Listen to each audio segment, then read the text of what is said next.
Voluptuary, new video, voluptuaries, because I'm sure there's more than one of you watching this. Hello and welcome.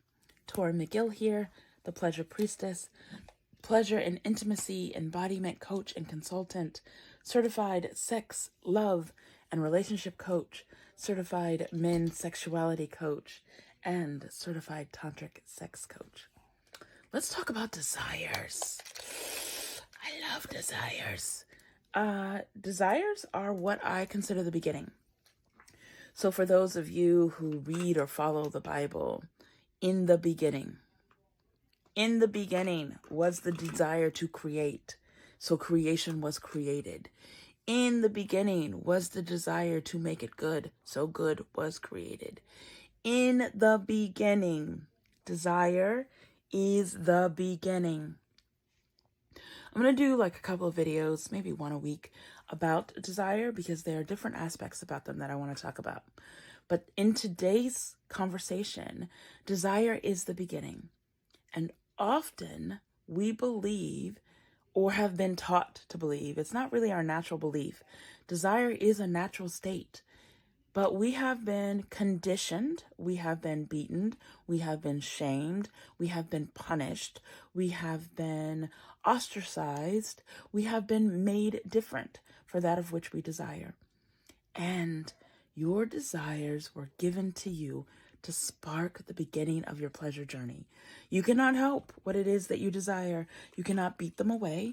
You cannot shame yourself out of them. You cannot punish yourself enough to no longer want the thing. I've tried. This is how I know it is not possible.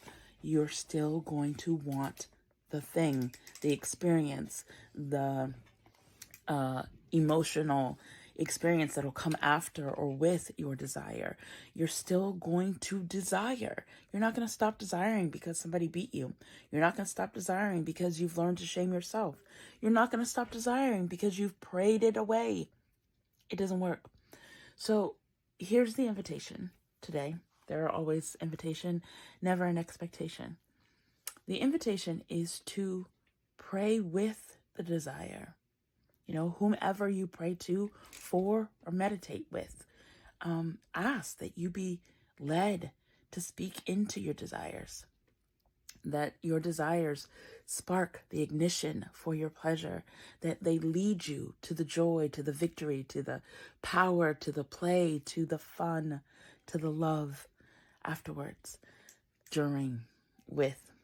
So the other thing I wanted to say about desires is I consider them a language. And just like being fluent in any language, there are parts to understanding the desire in order to be fluent. There is the acknowledging that you do desire. There is the acknowledging what you desire. There is then the naming of the desire and the naming out loud. Sometimes when we finally acknowledge, I want that, we keep it so close to our chest because of that previous experience of naming your desire. So invitation to find yourself to be the safe space where you keep your desires. Maybe it's in your own journal, or maybe there's a person where you can name the thing. I brag, happen to have people where I can name my desires and they witness them and they bless them. I am of the belief that desires are sacred, but are not to be secret. There's a difference between secret and sacred. So that means knowing where your holy ground is and whom of with you can share your desires. I'm also of the belief that if you keep them secret, closed mouths do not get fed. They will not be fed. They will not be seen. They will not be witnessed. They will not grow. I'm also of the belief that desires grow in community, that I need somebody else to say, I see you in this and I want that for you too. Hell motherfucking yes. For them to put their juice, their fire, their blessing, their prayer upon my desires. So, desires as a language, acknowledging that you desire, acknowledging what you desire, naming the desire, speaking the desire out loud, and then accepting and receiving the desire. There's also that place between after you name it and before you get it, the squishing, the stroking of your desire to be in pleasure while you wait versus be in pain or worry while you wait. So that's today's desire conversation. I'll probably come back and yes, the exact same outfit because you're welcome. And feed in and talk to other aspects of desire as a language. If you identify as a woman, know that I'm having a space. I'm going to create an experience, an environment where your desires get to be named. They get to be spoken. They get to be witnessed. They get to live. They get to be acclimated and acclimated. That space is coming soon. Look out for it. It'll be here. And you, as a woman who desires, are welcome to it.